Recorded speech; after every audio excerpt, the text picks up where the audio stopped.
नमस्कार दोस्तों। हाल ही में यूएन प्लास्टिक पॉल्यूशन ट्रीटी को लेके यूनाइटेड नेशंस के कंट्री के बीच में एक आम सहमति नहीं बन पाई और ये ट्रीटी प्रेजेंट में फेल होते कंडीशंस में है। May be in the future renegotiations can be started. तो आज के इस एपिसोड में मित्रों हम लोग ये जानेंगे जो ये यूएन प्लास्टिक पॉल्यूशन ट्रीटी का ओरिजिन कैसे हुआ, इसके और दूसरा इसके ओरिजिन के पीछे के कारण क्या क्या हैं और ये इसके की प्रोविजंस क्या क्या हैं और ये ट्रीटी फेल क्यों हो गई। तो ये सब इन सब चीज़ों के बारे में आज के इस एपिसोड में हम लोग डिस्कस करेंगे। दोस्तों तो सबसे पहले हम लोग ये देखते हैं, एक बहुत ही ब्यूटीफुल पिक्चर है जिसे बुशान के एक शहर में स्कल्पचर के रूप में दर्शाया गया है, जहां प्लास्टिक वेस्ट से एक फिश का स्कल्पचर क्रिएट किया गया है। ये डिपिक्ट करता है जो पूरे एनवायरनमेंट में प्लास्टिक पॉल्यूशन किस तरह से हार्मफुल इफेक्ट प्रोड्यूस कर रहा है। तो दोस्तों आज के इस लेक्चर में हम लोग स्टार्ट करते हैं जो यूएन प्लास्टिक पॉल्यूशन ट्रीटी का ओरिजिन कैसे हुआ। तो सबसे पहले 2022 से ये स्टार्ट होने के कंडीशंस में था, जिसमें सबसे पहले ये हुआ जो यूनाइटेड नेशन एनवायरनमेंट असेंबली, जो यूनाइटेड नेशन एनवायरनमेंट प्रोग्राम का एक गवर्निंग काउंसिल है, जिसके द्वारा एक रिजोल्यूशन पास किया जाता है 5/14। इसके द्वारा ये बोला जाता है जो 2024 के लास्ट तक एक लीगली बाइंडिंग ट्रीटी बनाया जाए जो कि पूरे ओवरऑल वर्ल्ड में प्लास्टिक पॉल्यूशन को कंट्रोल कर सके। और इसका प्राइमरी पर्पस ये रहेगा जो प्लास्टिक के प्रोडक्शन के साथ साथ इसके डिस्पोजल और इसके waste means that whole life cycle of the plastic should be control. That is the very important treaty. मतलब इसमें ये बोला गया ये जो एक लीगली बाइंडिंग होगा, if some country sign the treaty and if they are not following that one, it means that they will be penalise.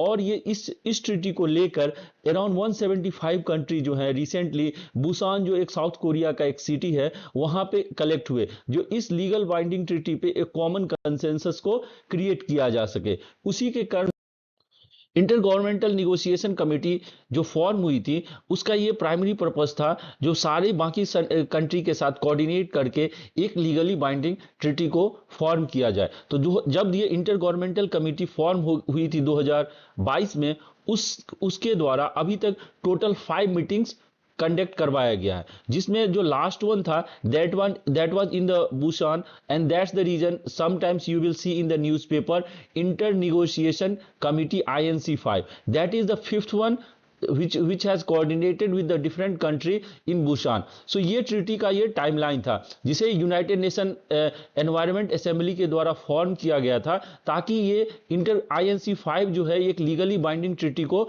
Form करने में हेल्प कर सके, ताकि ऑल ओवर वर्ल्ड ये पॉल्यूशन जो है प्लास्टिक का उसको कंट्रोल किया जा सके।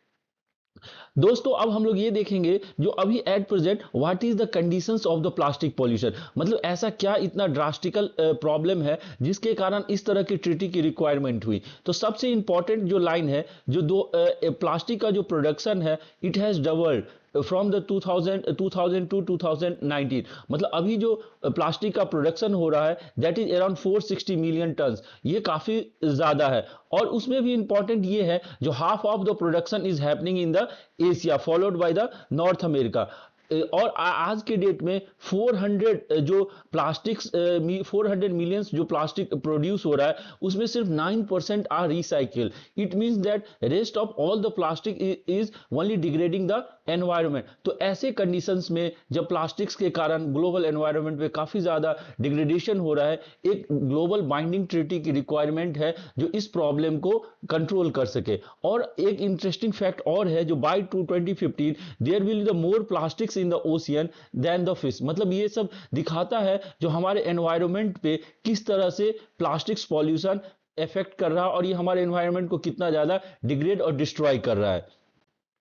अब नाउ क्वेश्चंस अराइज, जो हम लोगों ने ये देखा जो ट्रीटी था उसका ओरिजिन क्यों कैसे हुआ, और इस दूसरा हम लोगों ने ये देखा जो ये क्यों ट्रीटी को लाया गया, जो plastic pollutions are how polluting our environment. अब हम लोग ये देखते हैं जो ये बुशान में सारे कंट्री यूनाइटेड नेशंस के जो कंट्री मीटअप हुए थे उनके द्वारा ये ट्रीटी फेल की हो गई। सबसे इंपॉर्टेंट था जो ये लीगल बाइंडिंग ट्रीटी था उसमें आपस में एक कॉमन कंसेंसस क्यों नहीं बन पाया। तो इससे रिलेटेड दो इंपॉर्टेंट ग्रुप्स हैं, एक तो हाई एम्बिशंस कोएलिशन ग्रुप्स हैं जो कि आफ्टर 2022 फॉर्म हुआ था, जिसका प्राइमरी पर्पस ये था, ये ऐसे कंट्रीज का ग्रुप है जिनका प्राइमरी पर्पस ये है जो एक legally binding treaty all over world बने, और जिसमें ये इंश्योर किया जाए जो सिर्फ डिस्पोजल का ट्रीटमेंट नहीं हो, प्रोडक्शन पे भी, प्लास्टिक के प्रोडक्शन को भी कंट्रोल किया जाए। और ऐसे ग्रुप्स का नाम है हाई एम्बिशन कोएलिशन ग्रुप। और दूसरा है जो ऑयल प्रोड्यूसिंग कंट्री है, as for example Russia, Iran, और ये जो अलग अलग सऊदी अरेबिया, इन सारी कंट्री का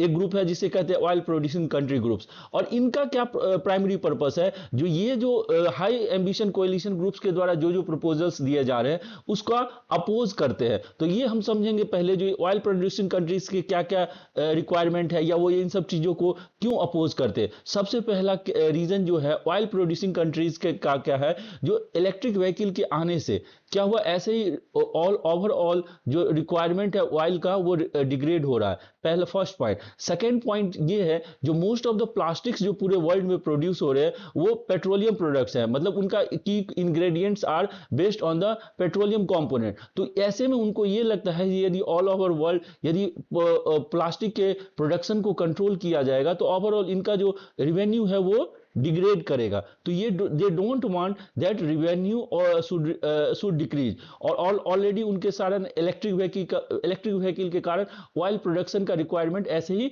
कम हो जा रहा है। तो ये दोनों ग्रुप के बीच में आपस में कॉन्फ्लिक्ट है, जिसके कारण इस ट्रीटी पे एक कॉमन कंसेंसस नहीं बन पाया। इसी तरह से एक और ग्रुप है ब्रिज टू बुसान, उसका भी ये प्राइमरी पर्पस यही है जो किसी तरह से एक लीगली बाइंडिंग ट्रीटी बन सके जो ऑल ओवर द वर्ल्ड ये प्लास्टिक के पॉल्यूशन को कंट्रोल किया जाए। तो ये दो डिफरेंट ग्रुप्स है, one is high ambition coalition groups, other is the oil producing country groups. जो ये दोनों के बीच में कॉन्फ्लिक्ट है इस ट्रीटी के डिफरेंट कंपोनेंट्स को लेके।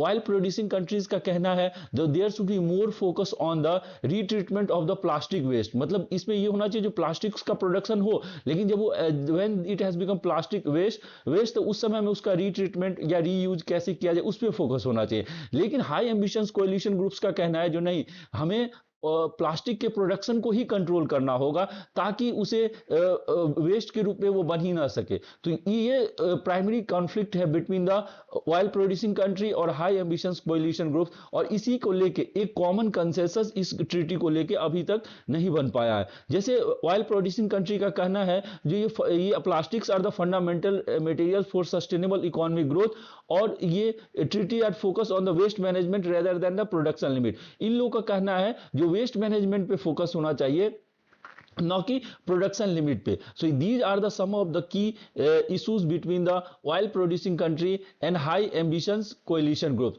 और इसी तरह से थर्ड इंपॉर्टेंट पॉइंट है ट्रम्प का, और जो हम यूएसए के प्रेसिडेंट इलेक्ट है डोनाल्ड ट्रम्प, उनका भी यही कहना है जो ऑयल प्रोडक्शन पे ज्यादा फोकस होना चाहिए। सो ऐसे में ये हो सकता है जो in future when the renegotiation will start, so at that time that treaty can again face the different types of difficulties. मित्रों, अब ऐसे कंडीशंस में हमें ये देखना होगा जो इंडिया का क्या स्टैंड है इस ट्रीटी को लेके।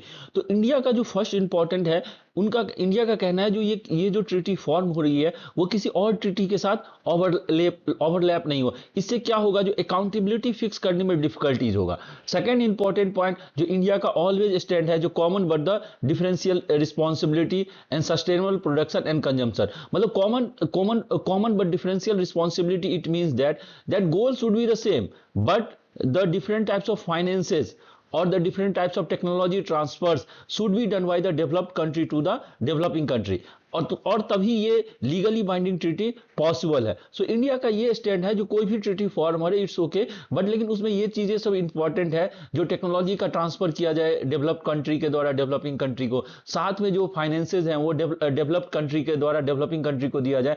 If the plastic production will be reduce, so at that time there will be the loss in the economical activity. So ऐसे में कौन इस इकोनॉमिकल एक्टिविटी के लॉस को कौन कंपनसेट करेगा। सो these are the some of the stands of the India related to these legally binding treaty.